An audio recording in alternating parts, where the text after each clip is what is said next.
어, 제가 왜 돈에 대해서 이렇게 책도 쓰고 또 이렇게 강연까지 하게 되는 그 인연을 설명드리는 게 아마 여러분한테 조금 도움이 되리라고 생각을 합니다.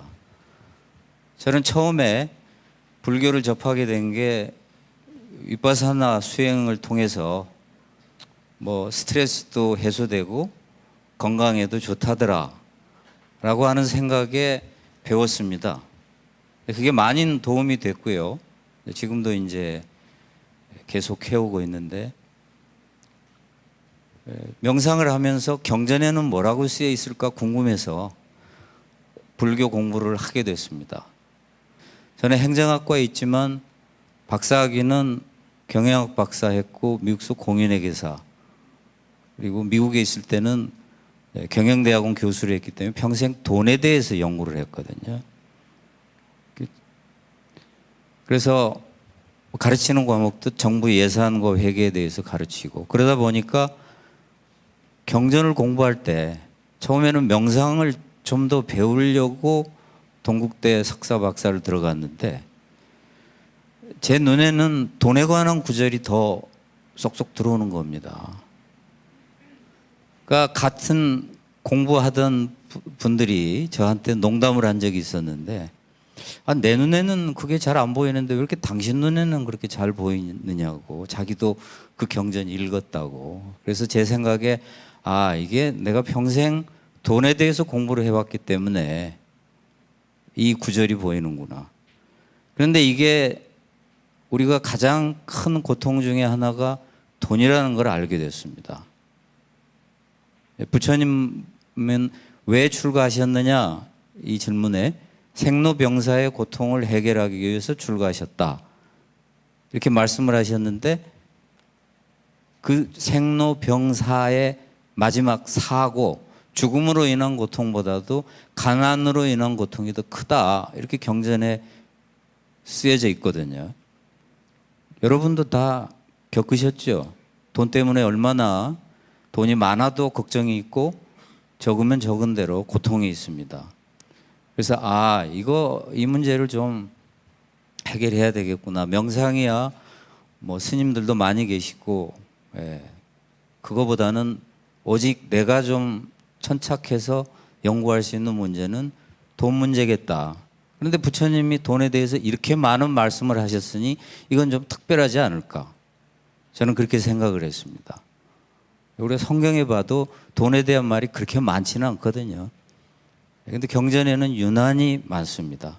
그래서 오늘 제가 듣기로는 50분 하고 10분 쉬고 50분 하고 10분 2시간 동안 제 책에 있는 내용, 책을 잘 안 읽으실 것 같아서 최대한 요약을 해서 소개를 하겠습니다마는 시간이 좀 부족해서 많은 내용은 누락될 것 같습니다. 불교하고 돈은 멀게 느껴집니다. 그리고 이거는 언급을 안 해야 되는 단어로 생각을 하기 쉽습니다. 근데 우리는 현실을 좀 있는 그대로 볼 필요가 있다. 유태인의 포로 수용소, 포로 수용소가 아니죠. 유태인 수용소지요. 유태인 수용소에서 가장 오래 살아남은 사람에 대한 연구가 매우 흥미롭습니다. 낙관적인 사람이 처음에는 오래 살았으리라고 생각을 했어요. 근데 그렇지 않았습니다. 낙관적인 사람들은 낙관했다가 현실이 기대에 어긋나면 금방 죽어갔어요. 비관적인 사람은 아예 처음부터 비관을 하니까 일찍 죽어갔습니다. 뜻밖에도 가장 오래 살았던 사람은 현실을 직시한 사람, 낙관하지도 않습니다. 미군이 그렇게 쉽게 우리를 구출해 줄 리가 없어. 그러나 또 비관적이지 않습니다. 그러나 언제까지 우리가 여기에 있을 것 같지는 않다. 언젠가는 올 수 있겠지, 미군이. 그때까지 건강하게 살아남으려고 현실을 제대로 본 사람이 가장 오래 살아남았습니다. 오늘날 우리 세상은 긍정, 낙관 이런 게 너무 넘쳐요. 근데 불교는 그게 아니거든요. 긍정도 부정도 아닌, 낙관도 비관도 아닌, 있는 그대로 보는 여실직연이 저는 제일 중요하다고 생각을 합니다. 암 환자를 조사한 베스트셀러가 있습니다. 긍정의 배신이라는 미국 책인데요. 우리는 암에 걸리면 긍정하는 게 좋다고 생각을 하지요. 그러나 그게 우리를 배신할 수도 있다. 돈에 관해서도 마찬가지입니다. 있는 그대로 직시할 필요가 있는데 우리는 조금 돈에 관해서는 자신의 색깔을 드러내지요. 너무 사랑하거나 너무 미워하거나. 부처님이 돈을 많이 벌라고 하셨다면 어떤 사람 화를 내요. 돈 때문에 너무 고통스러웠는데 불교 너마저 뭐 또 돈 어쩌고 저쩌고 뭔가 화날 만도 합니다.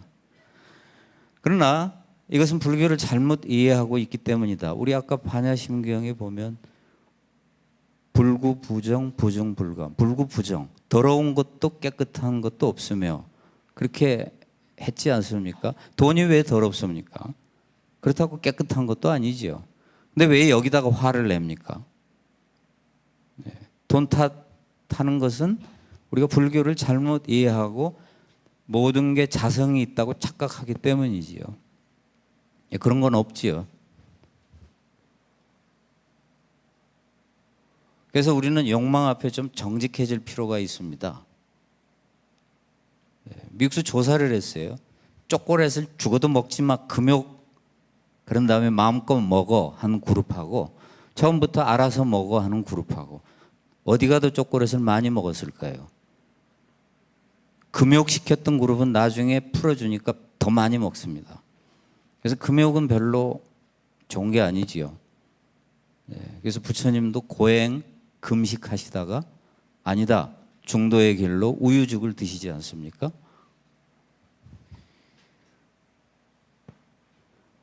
각 세대한테 대한민국에서 조사한 겁니다. 가장 후회되는 일. 20대한테 물었더니 공부 좀 열심히 할 것. 이게 후회가 된 거 일입니다. 당연하지요. 좋은 대학 갔으면 취업도 잘 되고. 30대에 물었더니 근데 여전히 공부 좀 열심히 할 걸. 이게 일입니다. 직장 생활에서도 후회가 되는가 봅니다. 40대는 어떨까요? 역시 공부 좀 열심히 할 것 일입니다. 근데 50대가 되면 남녀가 달라져요. 남자의 1위는 여전히 공부 좀 열심히 할 것. 아직 직장에 있는 모양입니다. 근데 여성은 약간 달라져요. 내 자식 공부 좀 열심히 시킬 것. 이게 1위입니다. 그저 50대까지는 공부예요. 근데 60대가 되면 이제 확실히 답이 달라지는데 남녀 모두 똑같이 돈 좀 열심히 벌 것. 이게 1위입니다. 미국은 어떨까요? 미국에서도 노인들 조사해 놓은 거 보면은 젊어서 저축 좀 할 걸 이게 1위입니다. 결국 돈이죠. 이런 말 많이 듣지 않습니까? 돈이 일정 수준을 넘으면 행복과 무관하다. 이게 우리에게 위안은 되지만 이건 잘 생각해 볼 일입니다. 이 돈의 일정 수준은 서울에서는 매우 높지요. 첫째, 이 수준에 도달한 사람이 많지 않습니다. 이 수준에 도달했다고 갑자기 다른 방법으로 행복해지나요? 아닙니다. 돈이 많은 사람도 불행하고 적은 사람도 불행해요. 근데 이 일정 수준을 넘어도 곡선을 보면요. 이 일정 수준까지는 돈이 늘어나면 행복도가 쏙 올라갑니다. 근데 이 수준을 넘었으면 완만하게 올라가요. 근데 역시 올라가긴 올라갑니다. 근데 다른 방법으로 특별히 행복해지지 않으면 돈이 최고인 거죠. 그래서 우린 너나 할 것 없이 돈하는 게 이 일정 수준을 넘어도 행복 역량이 우리가 부족하기 때문에 다른 방법으로는 행복해지기가 어렵습니다. 우리 꼭 사고 싶은 물건 사면 얼마나 기분 좋습니까? 다들 경험하는 거 아닙니까? 그래서 이 말은 맞지만 별로 도움이 안 되는 말입니다. 제가 아는 어떤 부자가 아유, 그렇게 나이가 들어서 옆에 사람이 자꾸 말하는 거예요. 그렇게 이제 좀 편안하게 사시지 아직도 열심히 그렇게 돈을 버시려고 합니까? 굉장히 우리에게 의미 있는 말을 했어요. 별로 이것만큼 재미있는 일이 나한테 없어. 근데 대부분의 사람들이 그렇습니다. 일정 수준에 딱 도달해서 다른 방법으로 뭐 행복해질 길이 있나요? 솔직히. 그러면 돈은 그래도 늘어나면 아주 좋습니다. 찰나적이지만 우리에게 일시적인 기쁨을 주지만 제법 도움이 됩니다. 그래서 우리가 돈 할 수밖에 없지요. 이게 잘 됐다고 말하는 건 아닙니다. 네, 그러나 이것이 우리에게 현실이다. 불교에 대한 오해 중에 제일 큰 게 소극적, 수동적, 체념적, 허무주의적 종교라는 겁니다.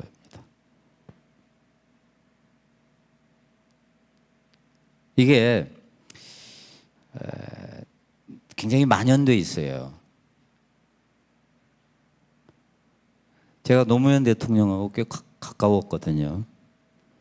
네, 여러 가지 이제 좀 사연도 있고 그런데 대통령께서 제가 이 불교 공부를 한다는 것에 대해서 약간 못마땅해 하신 점이 딱 한 가지 있어요. 근데 뜻밖에도 여러분도 아시겠지만 노무현 대통령은 사실 카톨릭을 좀 믿긴 하셨지만 제가 볼 때는 불교하고 제일 가깝게 지내셨거든요. 부모님 위패도 절에 모셨고, 그리고 돌아가시 전에도 절에 들렸고, 불교에 대해서 호의적이면서도 딱 한 가지 걱정하는 게 노무현 대통령은 세상을 바꾸고 싶은 거예요. 적극적으로. 그분은 그게 가슴 속에 깊숙이 박혀 있습니다. 그런데 제가 불교 혹시 그거 하느라고 너무 약해지고 수동적이고 허무주의적으로 되지 않을까 굉장히 못마땅해 하시면서 걱정을 하더니 책을 저한테 딱 한 권 주시는 거예요. 이제 퇴임 후에 제가 봉화마을에 찾아가 뵀었는데 폴 크루그만의 책 변화를 말하다. 세상을 바꾸라는 거죠. 자필 사인을 딱 해주시더라고요. 그걸 들고 이제 KTX 타고 서울로 올라오면서 이제 읽었습니다.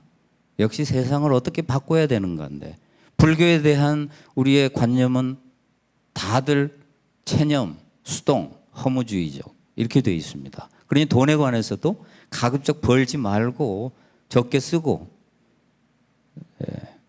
가까이 하지 말고 이게 지금 대한민국뿐만이 아니고 전 세계 많은 사람들이 불교에 대한 생각입니다. 이건 잘못됐다. 불교는 뜻밖에도 개혁적인 종교였고요. 부자들이 매우 좋아했던 종교였습니다. 경전에 보면 장자라는 표현이 자주 나오는데 전부 부자거든요. 불교 최초의 사원도 어떤 부자가 기증한 땅에 왕이 지어준 겁니다. 불교는 머컨타일 부디즘이다 이런 표현을 씁니다. 상업불교다. 이게 무슨 뜻인가 하면 부자들이 절에 돈을 많이 내요. 그리고 부자들이 무역을 하러 곳곳에 돌아다니는데 장사도 하지만 불교를 전파합니다.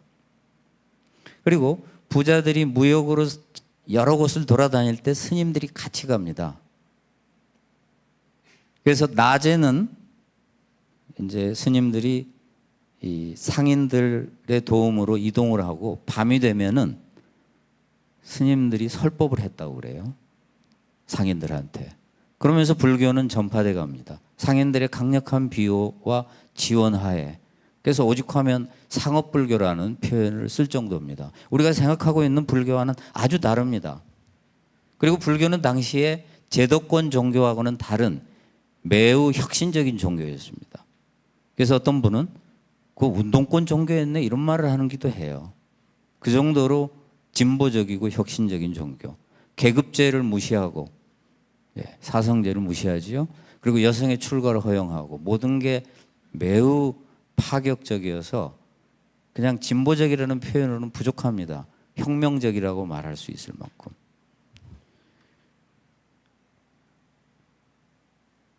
경전에 보면 부처님은 한 몇 번에 걸쳐서 이런 말씀을 하고 계세요. 은혜를 받으면 그냥 넘어가면 안 된다. 반드시 그에 상응하는 대가를 지불하라는 겁니다. 주고받는 거를 분명하게 하고 계세요. 우리가 생각할 때는 불교 받았으면 보시도 무주상 보시인데 베풀었으면 받을 생각하지 말라. 물론 그 태도는 좋지만 받은 사람 입장입니다. 너 왜 도움 받아놓고 입 딱 씻어 이거죠. 예, 불교는 매우 논리적입니다. 그래서 어떤 경우에 부처님을 논리의 화신이라고 표현하는 사람도 있습니다. 논리의 화신. 논리적이 아니면 불교가 아니다. 그러니까 은혜를 받았으니 베푼 사람은 받을 생각이 없더라도 은혜를 받은 사람은 갚으라는 겁니다. 왜 입 딱 씻고 모른 체 하느냐. 주고받는 게 분명한 게 불교입니다. 경전에 그런 것들이 반복해서 나오거든요. 처음에 이런 구절을 읽을 때는 굉장히 제가 당혹스러웠어요. 아, 이게 뭐지? 네.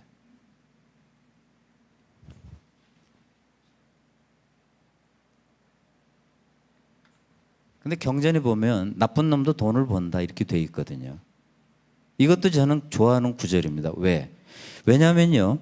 부처님이 착한 짓 하면 돈 벌고 나쁜 짓 하면 가난해진다 했으면 좋은 말씀이시긴 한데 현실하고는 안 맞네. 그 다음에는 흥미가 없어지잖아요. 저 같은 전문가가 그럼 경전 연구할 필요가 없겠지요. 근데 현실을 직시하는 말씀이 있다라는 거는 이거는 굉장히 우리에게는 의미 있는 겁니다. 그렇다고 나쁜 짓 해서 돈 벌라 이건 아닙니다. 불교는 반드시 착한 일에서 돈을 벌어야 하지만 나쁜 놈도 돈을 번다는 거죠. 현실은 그렇다.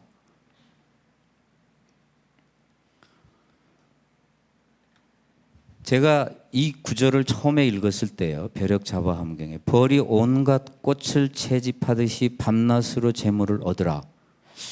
이게 무슨 뜻이야? 이 재물 이게 혹시 재물이 아니고 그냥 무슨 상징적인 거 아니었을까? 은유법이지. 근데 뒤에 또 나와요. 그리고 또 나와요. 이게 너무 많이 나오니까 얘가 이상하다. 그런데 이게 은유법이 아니라는 게 뒤에 가서 분명해집니다. 왜냐하면 돈을 많이 벌려면 농사만 지어서는 안 되고 장사도 하고 목축도 하고 남한테 돈 빌려줘서 이자도 받고 셋집 나와서 임대사업도 해라. 이게 무슨 깨달음입니까? 깨달음 아니고 돈이죠. 그냥 돈 벌라는 것입니다.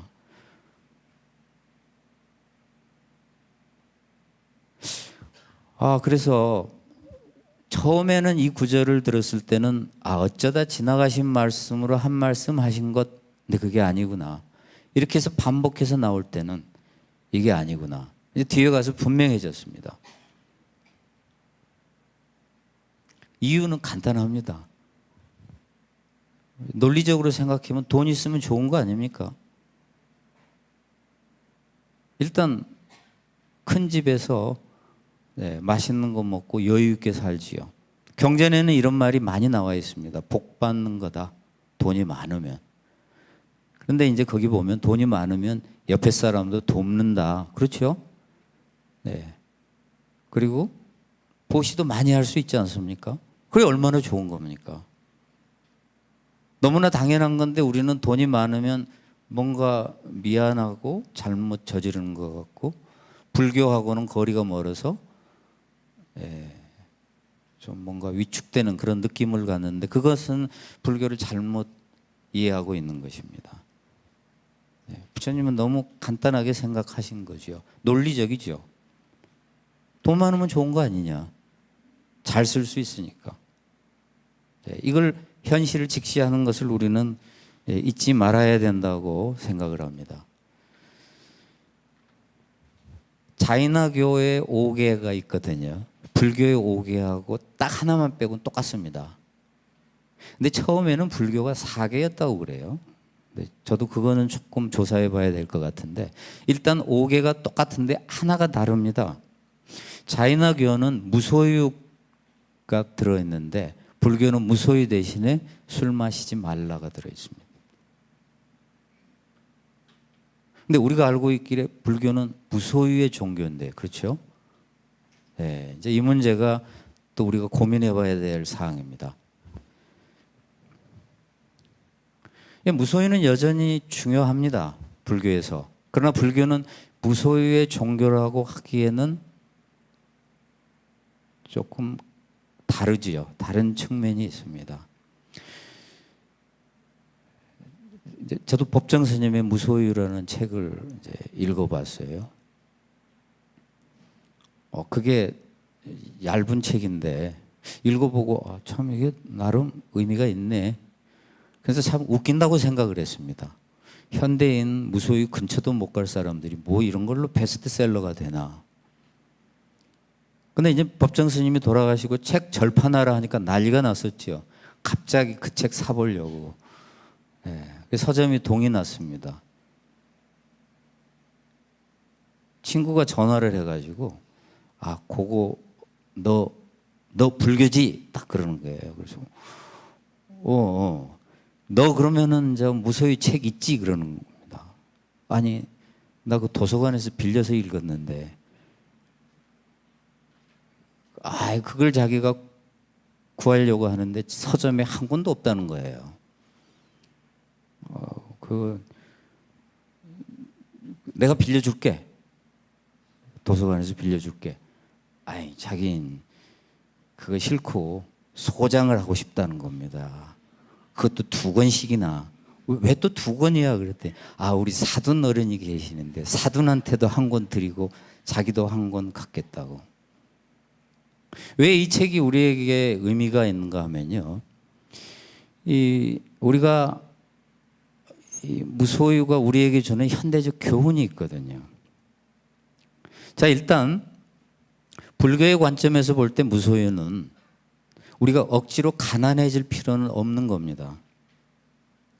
부자도 무소유일 수도 있고 가난한 사람도 무소유가 아닐 수 있습니다. 자, 어떤 부자가 세금이 엄청나게 예상외의 세금을 두들겨 맞았어요. 세금이 1,000억이 넘어요. 돈을 얼마나 많이 벌었으면 세금이 1,000억이겠습니까? 적자에 대해서는 세금이 부과 안 되거든요. 흑자에 대해서 세금이 부과되지. 근데 예상외의 세금이라 사람이 그냥 그날부터 끙끙 눕는 겁니다. 그냥 끙끙 앓아요. 근데 그 부인은 여보 그거 우리 돈 많잖아. 소문에 하면 요트까지 있다고 그래. 얼마나 부자입니까 대한민국에서. 그러니 그거 내고 마음 편하게 살지. 왜 그 잠도 못 자고 그래. 그 부인은 무소유의 마음이 있거든요. 근데 남편은 무소유의 마음이 없어요. 가난한 사람도 마찬가지입니다. 무소유의 마음이 없으면 부자 나 가난했을 때나 똑같이 무소유가 아닌 겁니다. 그래서 불교에서는 무소유를 어떻게 보는가 하면은 돈에 집착하지 않는 것, 생존의 최소 수준 이외에는 별로 구애받지 않는 그러한 경제생활. 늘어나면 늘어나는구나, 좋네. 줄어들면 또 줄어드는구나, 참 안 좋네. 그걸로. 그게 무소유인데 많은 사람은 억지로 가난해지려고 할 필요는 없다는 거죠. 가난해진다고 저절로 자동으로 무소유가 되는 건 아니다. 우리가 어떤 태도와 관점을 갖는가, 그게 중요하다는 거죠. 그런데 법정 스님의 무소유가 또 의미가 있거든요. 왜냐하면 우리가 깨달음의 경지에 도달한다면, 저는 요즘 그래도 빠짐없이 이제 명상을 합니다. 바빠서 따로 시간 내서는 못 하고요. 뭐 운전할 때 또 뭐 헬스클럽에서 운동할 때 이제 배운 이제 윗바사는 명상을 하는데, 제가 항상 생각하는 게, 내가 생전에 경전에 말해진 그 깨달음이라는 걸 성취할 수 있을까? 에이, 나는 그 깨달으면 도달 못할 것 같다. 그런 생각이 들어요. 그러나 매일 조금씩은 좋아지겠지. 자, 그런 깨달음의 경지에 도달했다면 제가 저절로 노력하지 않아도 무소유의 마음가짐을 가질 수 있겠죠. 부자여도 돈에 집착하지 않고. 그러나 어느 세월에 그런 경지에 이르겠습니까? 제가 가만히 생각해 보면 그래요. 그러면 그 경지에 이를 때까지 기다리다가는 아무것도 못해. 그러면 스스로 행동을 그렇게 하면 어떨까요? 무소유의 행동을. 불교에도 그런 말이 있지 않습니까? 깨달아서 부처가 아니라 부처의 행을 하니 부처다. 그러니까 무소유의 행을 하는 거지요. 법정 스님처럼 뭐 줘버리고 예를 들면 집착하지 않고 예상외의 세금이 떨어져도 야 이거 그냥 내가 돈 많이 벌었어. 그래도 이나마 세금 받은 거니까 에이 내고 마음 편하게 살자. 이런 마음가짐을 갖는 것. 그래서 무소유는 여전히 의미가 있는 겁니다. 우리의 행동이 우리의 생각을 바꾸니까. 그래서 그런 경지에 우리가 도달하기 전까지는 삶 자체를 무소유적으로 갖는 게 좋다. 그러나 그 전에는 아무리 노력한다고 이게 쉽게 되겠습니까? 그런 경지에 도달하기 전에는 어렵다. 그래서 무소유는 여전히 우리에게 의미가 있지만 우리가 절대 가난해질 필요도 없고 가난하다고 저절로 무소유는 아니라는 거죠. 돈의 양과는 상관이 없다. 경전에는 부자가 되려면 여기에 대해서 말씀이 많아요. 근데 시중에 나와 있는 부자에 관한 책들이 있습니다. 세계적인 베스트셀러가 된 나폴레온 힐의 신념의 마력이라는 책이 있어요. 제가 그 책을 젊은 시절에 읽고 야, 뭐 어떻게 해서 이런 책이 베스트셀러가 되나. 그 책의 메시지는 되게 간단합니다. 신념을 가지면 부자가 된다예요. 근데 그건 매우 비불교적인 겁니다. 왜냐하면 부처님은 뭐라고 말씀을 하셨냐면 인과 연이 수많은 인과 수많은 연이 만나야만 결과가 이루어진다 했습니다. 그러니까 부자가 되는 것도 수많은 인과 수많은 연이 만나야 되는 거죠. 우리 흔히 불자들은 뭐 하다가 잘 안 되면 에이 뭐 하다 잘 돼도 에이 인연이야 그러지요. 그 인과 연이다. 그러면은 부자가 될 수 있는 수많은 그 요인이지요. 원인. 그럼 연은 뭘까요? 연은 수많은 연이 필요한데 조건, 환경, 상황 이런 걸 이제 주로 연이라고 합니다. 그래서 이 수많은 인과 연이 만나서 부자가 되는 거지 신념만 가지라고요? 조금 이상한 말이에요. 근데 사람들은 그런 거 좋아합니다. 딱 하나만 하면 되니까. 하나만 해서 부자가 될 수 있다니 얼마나 그건 날로 먹겠다는 거 아닙니까? 공짜로. 근데 그 사람도 틀린 건 아닐 거예요. 부자 된 사람들이 처음에 신념을 갖고 시작을 했겠죠. 내가 꼭 좀 열심히 해서 사업 성공해야지. 그런 마음을 가졌을 수도 있겠네요. 근데 그 중에 일부만은 그렇게 된 겁니다. 인과 연에 따라서. 근데 그걸 그냥 그거 하나만 딱 부각시키면 안 되지요. 근데 굉장히 많은 인과 연이 있는데 부처님은 한 몇 가지를 설하고 계십니다. 근데 그건 또 너무 또 빤해서 여러분은 에이 그거 뭐 이렇게 말하실 수도 있어요. 나도 다 아는 것. 근데 실천하기는 어려울걸요. 알아도. 그러니까 쉬운 게 아닙니다. 그러면 부처님이 말씀하신 부자가 되는 인과 연을 한번 보도록 하죠.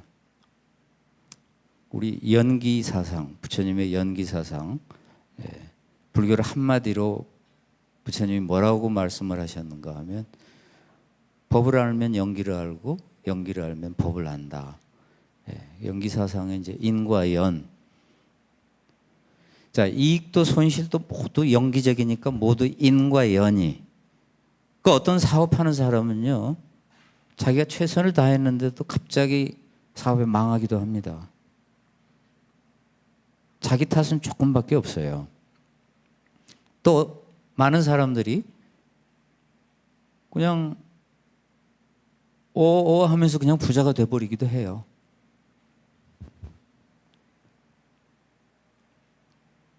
부처님이 말씀하신 돈 버는 비결을 한 번씩 보겠습니다. 첫 번째는 능력인데요. 정말 기술, 교육 이걸 너무나 많이 강조하고 계십니다. 부처님이. 깜짝 놀랄 정도로. 마땅히 먼저 기회를 익히라. 그래야만 재물을 얻으리.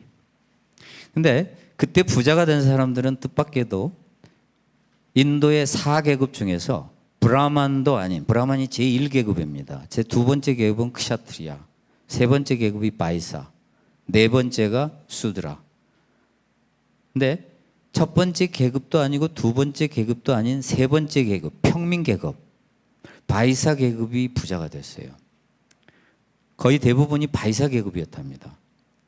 이 바이사 계급들은 당시 농경사회에서 새롭게 상업, 공업이 등장하거든요. 특히 수공업이 많이 발달했는데 그 상공업에 대거 진출합니다. 기술을 가지고.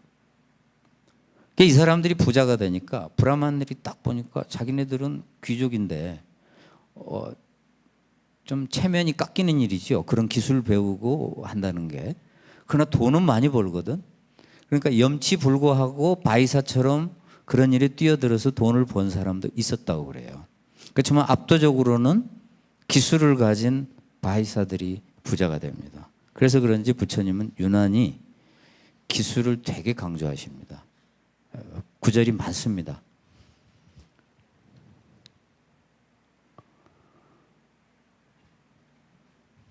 제가 아는 어떤 그 부자 그 여성 기업인이 있는데 제가 한번 물어본 적이 있어요. 이분은 한 1,000억 정도 재산이 있다고 그러는데 대한민국에서 여성이 1,000억 번다는 건 남성은 한 1조 번 거에 해당합니다.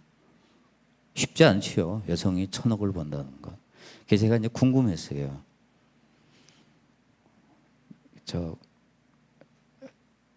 사장님은 어떻게 해서 돈을 그렇게 많이 버셨습니까? 안 가르쳐 줄 줄 알았더니 가르쳐 주더라고요. 자기는 잘 사고 잘 팔았다는 겁니다. 맞는 말이긴 한데 그 말은 별로 또 도움이 안 되지요. 에이, 그런 말씀 말고 조금 더 구체적으로 좀 가르쳐 주시라고.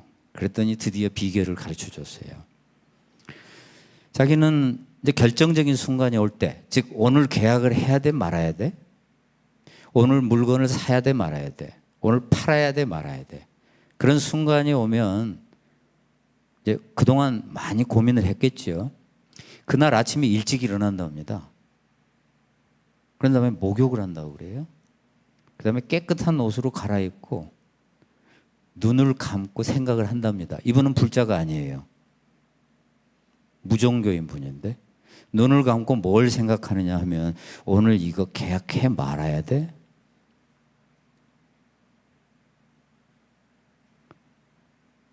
그러면은 이제 처음에는 계약에 성공했을 때 온갖 장밋빛 전망이 쫙 떠오른다는 거예요. 근데 거기에 덥석 걸리면 이제 실수한다는 거죠.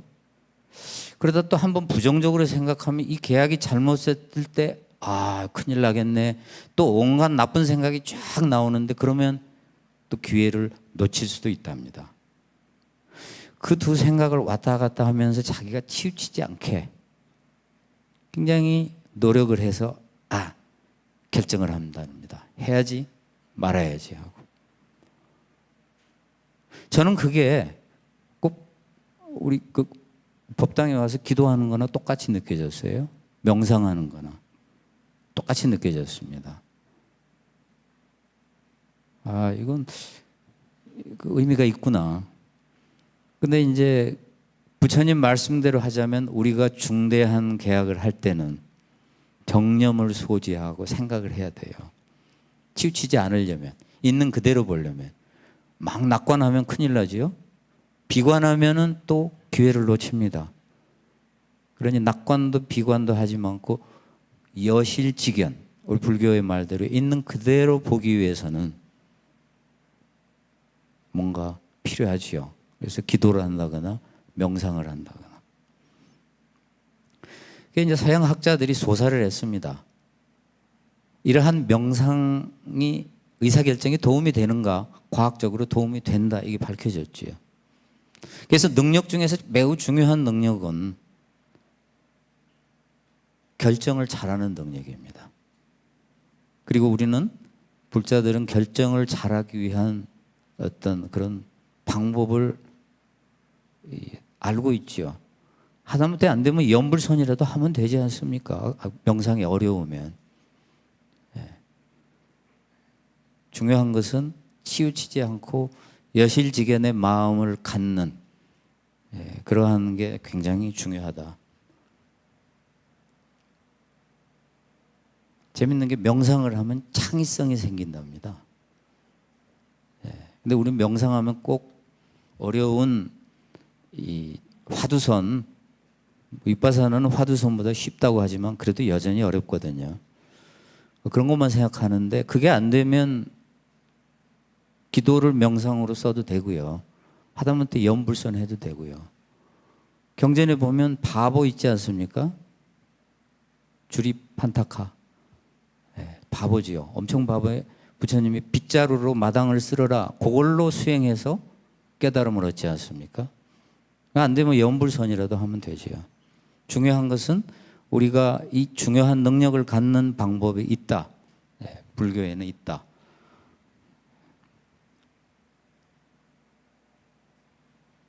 그래서 경전에 많이 배우고 기술을 몸에 익히며 편안한 마음으로 이 일을 계속하는 것이 최고로 축복할 만한 일. 불교의 이상생활, 불자의 이상생활은 요겁니다. 많이 배우고 기술을 몸에 익히며 편안한 마음으로 이 일을 계속하는 것. 너무 일찍 은퇴하지 마세요. 죽는 날까지 편안한 마음으로 일할 수 있는 것. 이게 불자의 최고의 이상으로 우리가 생각할 필요가 있습니다.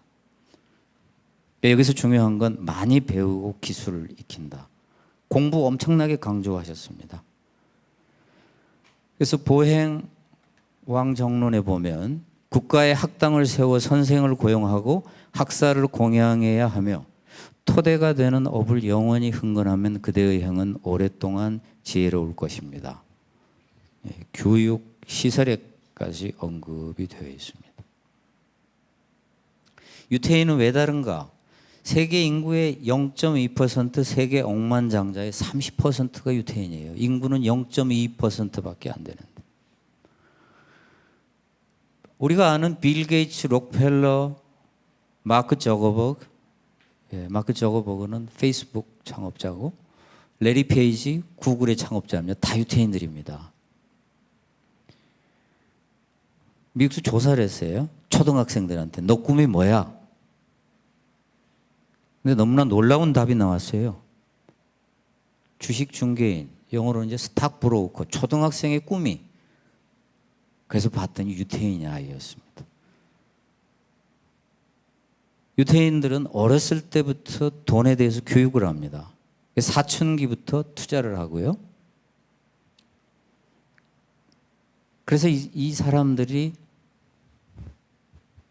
어렸을 때의 꿈이, 초등학생의 꿈이 주식 중개인이 될 정도고, 결국은 이게 이 사람들의 굉장히 중요한 원동력이 되고 있는 것입니다. 우리 10분 쉬고 다시 하겠습니다.